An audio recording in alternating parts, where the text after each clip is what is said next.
What's up, guys? Welcome back to the channel. Today is our what month are we in? May favorites. Yes.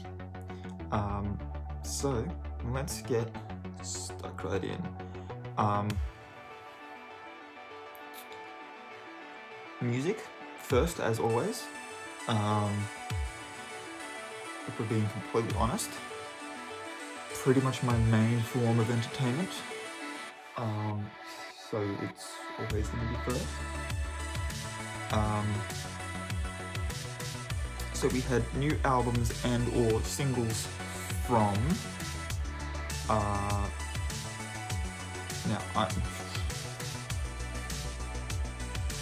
people are probably going to pronounce this differently to me, that's fine.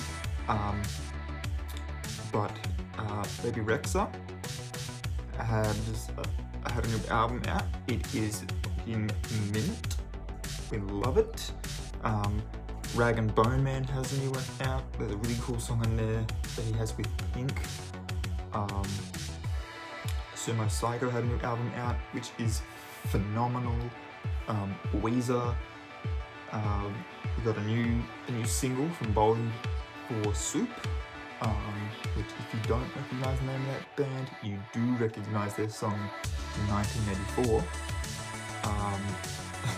They're still going strong. It is great, and their new song actually references the fact that they're all AF now, as far as the music scene is concerned. Still great, still up there on top of my lists. They're definitely top 10 for me. Got a new single from Cassie Pope. I love her music. She is one of the artists who in recent years has slowly gotten me into country music I actually enjoy. Because before that, all the country music I heard was, if we're being completely honest, was Australian country, and personal opinion, that shit sucks. So love a little bit of Cassie Pope, just to switch it up a bit. Daya, her song Bad Girl off her new album is honestly a fucking anthem.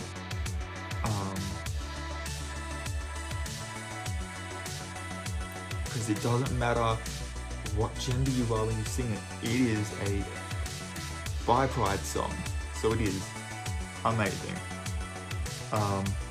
Lord Huron had a new album out. The song I've been listening to off that album is I Lied.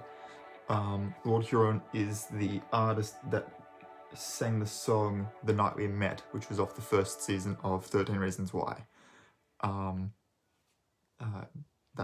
That song was sort of the one that was at the dance or whatever,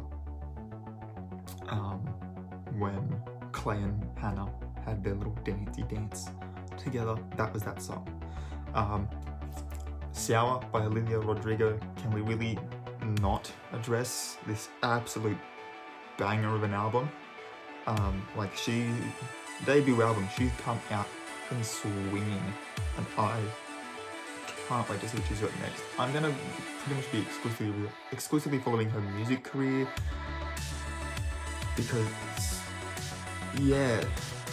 there is no way in hell I'm watching High School Musical, the musical, the series.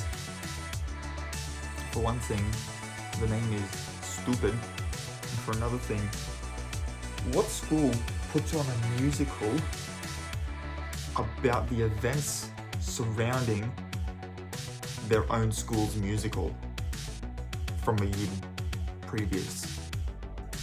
Like that? No. It's stupid. Anyway, Pink released a new, I think it's a single, could be an album, I'm not entirely sure, to be honest. 21 Pilots and Waterparks dropped new albums. They're both really good. All Day, of Mice and Men, Veronica's, some really good albums this last month. I also discovered, had found singles were dropped in previous months as well. I've literally just listed this in order of what it is on my playlist. I have to go back and reshuffle it and organise it again. But there was an album by London Grammar. I think there was an album by Conquer Divide. Maggie Lindemann. I think it was. I'm not entirely sure if it was an album or not, but Rita Ora. Jax has a single on Spotify. Pretty sure she's starting her music career. I know she's on TikTok because that's where I found her. And all of the artists and stuff, all the people that make music on TikTok, if I find out they've got Spotify, I immediately go and follow.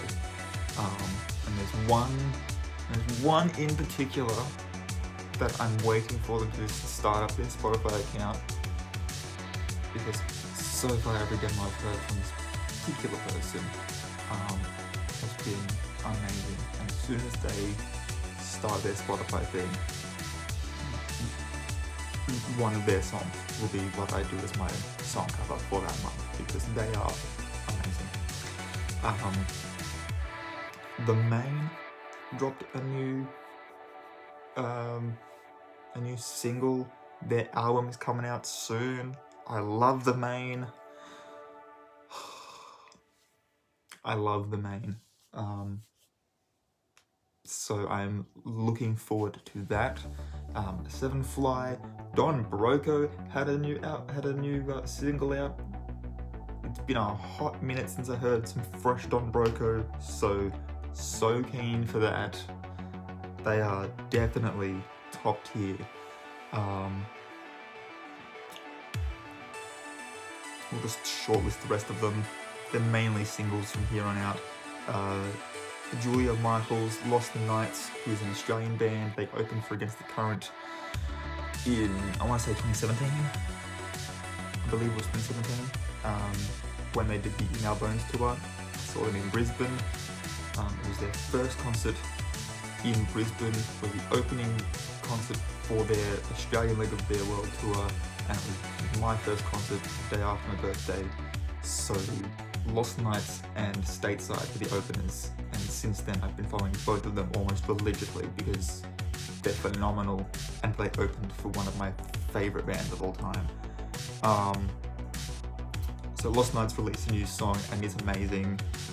The opening is literally the funniest thing, because obviously they're a relatively small band, and so the opening's like, this is the new song from Lost Nights, but no one's going to hear it, and you know, nobody gives a fuck, or something along those lines. It's hilarious.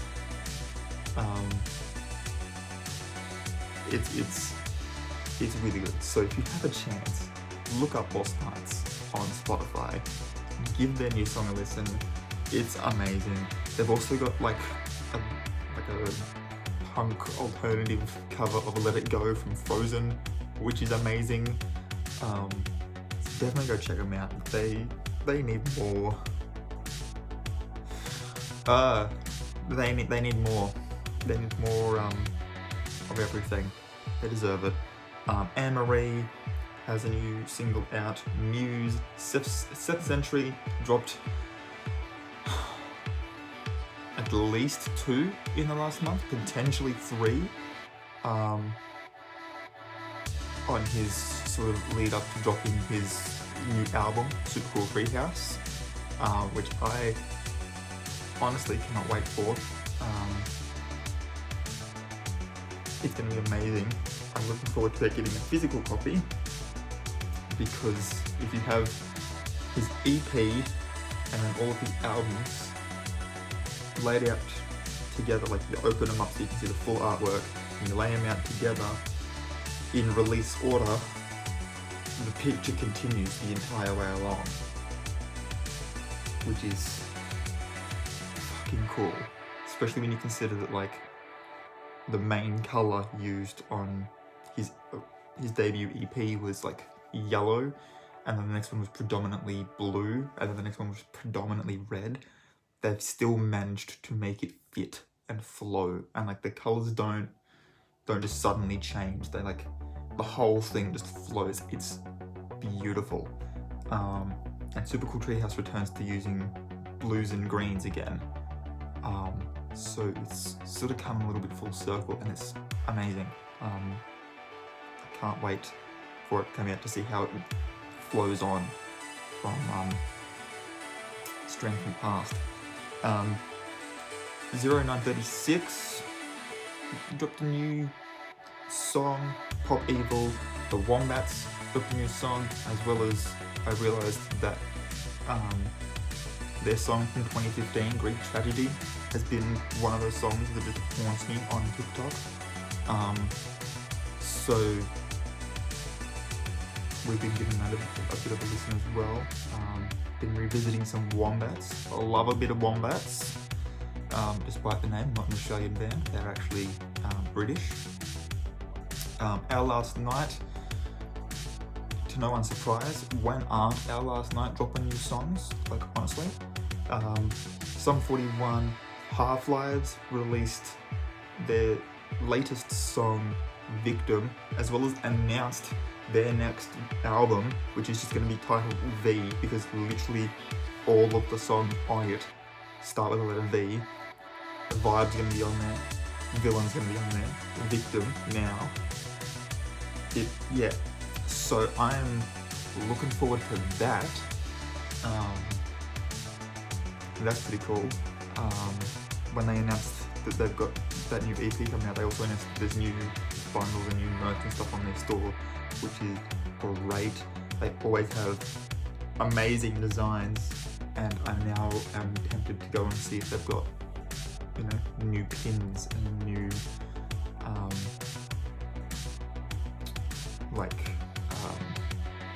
patches and stuff to sew onto jackets and stuff, because I've slowly been interweaving.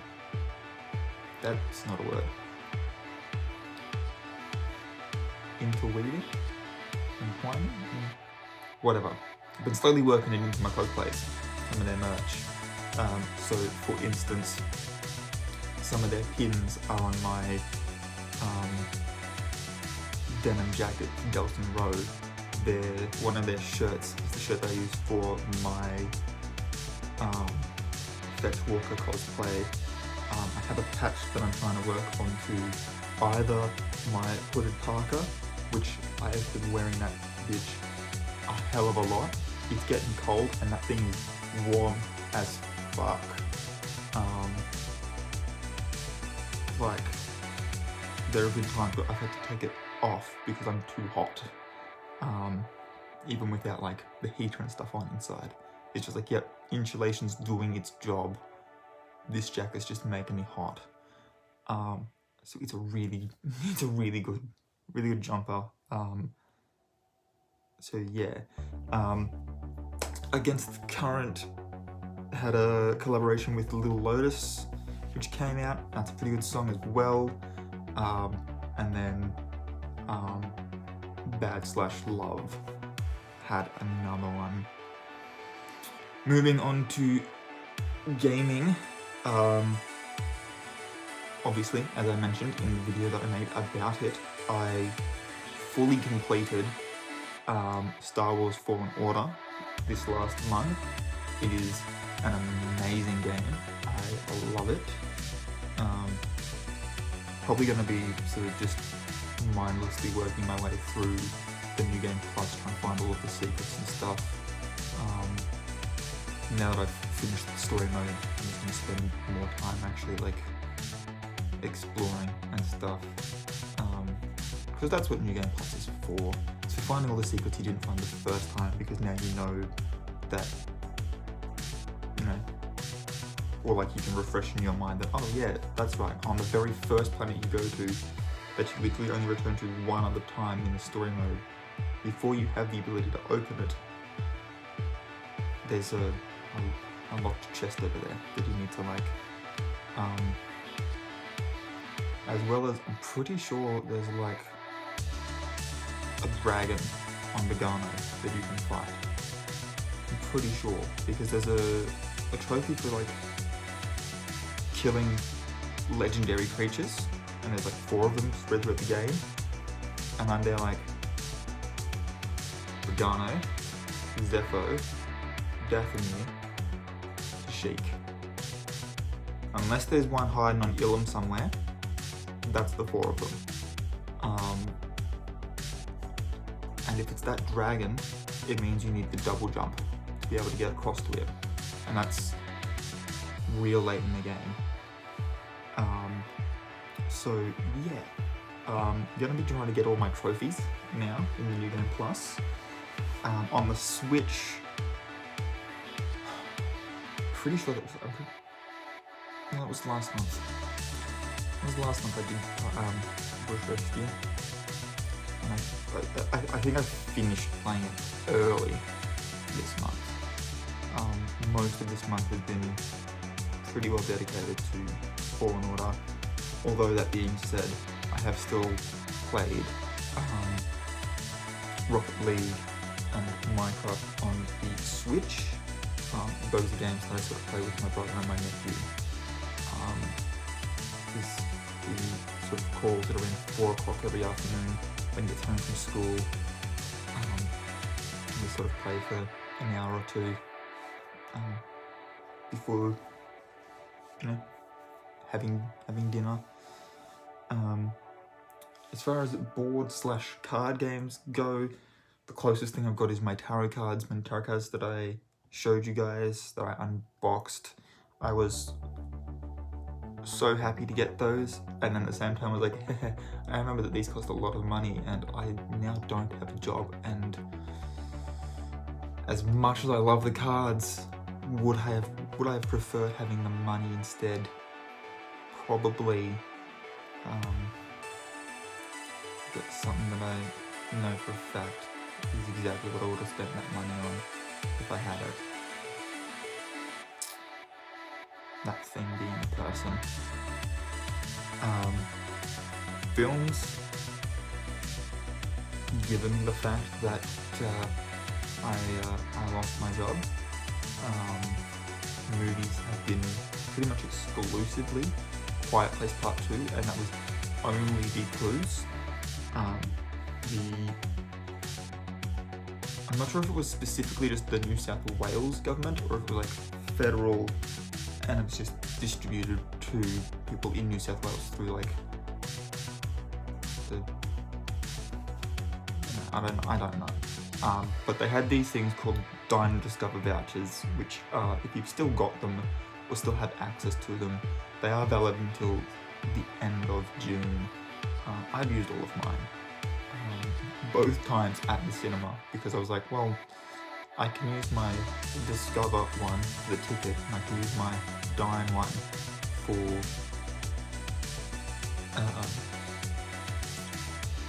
my snacks, so it doesn't cost me a damn thing. In fact, the first time I went with them wasn't this month. The first time I went, it only cost my brother $7, and we used one of my Dines, one of my Discovers, and he had to pay like an additional $7, and that was it for both of us to go in and see a movie with like the large popcorn deals that our cinema does. So it's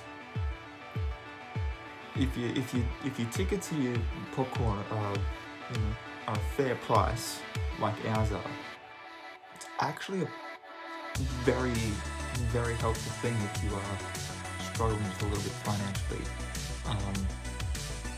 They're supposed to be so that you can, you have incentives like you go out and go to museums and go dining, go out to restaurants and stuff. This is what it's supposed to be. For me, it's just like, I am hard of cash right now, but I really want to go see this movie, so let's go. That's what I used them for. But yes, Quiet Place Part 2. Really good movie. Really good movie. Yeah. As far as TV is concerned, we watched a lot of Disney Plus. And we're probably going to continue to do so for the foreseeable future, because yeah, in like just over a week, Loki's gonna drop. And well, I finished watching Agents of S.H.I.E.L.D. Season 6. Season 7 is not yet up on Disney+. I don't know what's up with that. Where's the latest season, Disney+? Because other than the Marvel show I'm currently watching and one other, it's the only Marvel show I haven't finished watching yet. So could you release it so I can finish watching all of the Marvel shows? Bad Batch dropped, and it has been amazing.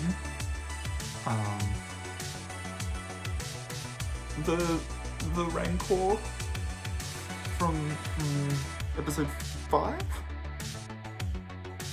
Surely it's episode 5. Potentially episode 6, I don't know. But the Rancor's name is Moochie. I think that's hilarious. Because the episode that dropped like Friday just gone, that was the Bad Batch's whole mission, was to recapture and return the adolescent Rancor to Bib Fortuna and the Hutts. So yeah, that's, his name's Moochie. So now whenever anyone's like, oh yes, the Rancor pit, I'm like, Moochie pit, which just makes it not sound so terrifying. I love it. MODOK came out. It's got a very similar, maybe this is just me, but it seems like a very similar animation style to some segments of like Robot Chicken, and a very similar humor style as well. It is the most what the fuck thing I've watched in a hot minute. But honestly, with the MCU being all serious and grounded the way it's trying to still be, even though it's literally got aliens and magic in it now, it's just nice to sit back and watch a big head in a floaty chair, you know, worry about trying to get his company back from, you know, essentially Google. It's weird, but then so is MODOK, just as a character. So it's brilliant. I love it. Been continuing to watch Solar Opposites Season 2. Season 2 might even be finished now. But it's continuing to be hilarious. I wish there were more episodes of what happens in The Wall, or maybe even just give The Wall its own spin-off, because honestly, I'm more invested in those characters than I am in like Jessie and Yumulak's petty grievances at school. Like, just show me what's going on in The Wall, because I want to know, especially now that Sherry's back and she's like planning on killing Tyrion, and it's, you know, she's got to try and hide the baby, and it's what's going on in The Wall. And then I started watching The Gifted, which is an X-Men series. It's got Polaris in it. She's the daughter of Magneto. There is even references to that fact.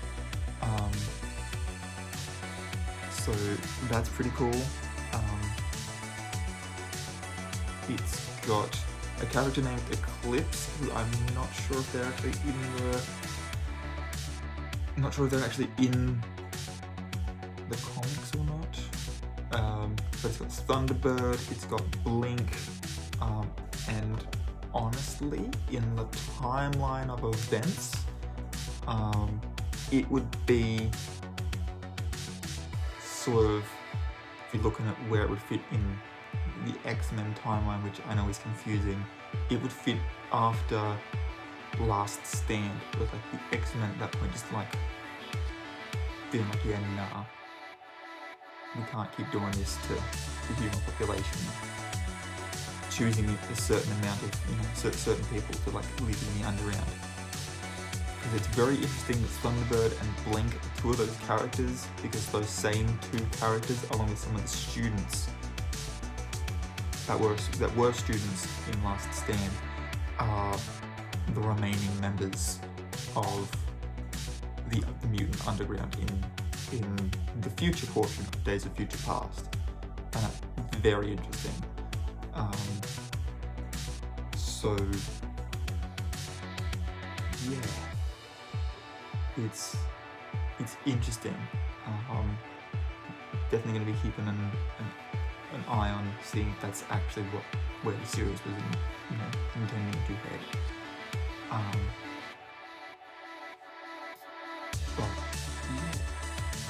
And then the only other thing that happened last month was I travelled to Stanthorpe for my grandmother's 70th. That makes the list because I haven't seen my cousins in a while. The eldest of my cousins that was there, the eldest of my cousins I saw was there. I saw them 4 or 5, something like that, years ago. They're now like 10. It's like double the age they were when I last saw them, and therefore like double the size. And I was like, wow, way to make me feel fucking ancient. Like pretty much everyone else here is used to this because they all live in Brisbane and get to see on a fairly regular occasion. And then here's just me like, oh yeah, I haven't seen you in years. You used to be half your size. Like, strap a brick to it. But yeah, it was good seeing them. And if you want to see how that went with a very bad vlogging style, I have got a travel video that I made from that trip. But that's it. That's all I've got for today. If you're new here, please hit the subscribe button. Don't forget to ring the notification bell if you want to be notified when I upload new videos. I will leave links and stuff to all the videos that I mentioned, as well as my Spotify playlist after I organised it, down below. So there'll be like my travel videos, there'll be my I did a video on like the Bad Batch, the Quiet Place review, the unboxing of my cards, all that sort of stuff. All those videos will be linked below, as well as my Spotify playlist, like I said. If you enjoyed this video, please put a big old thumbs up, and until next time guys, keep your head screwed on.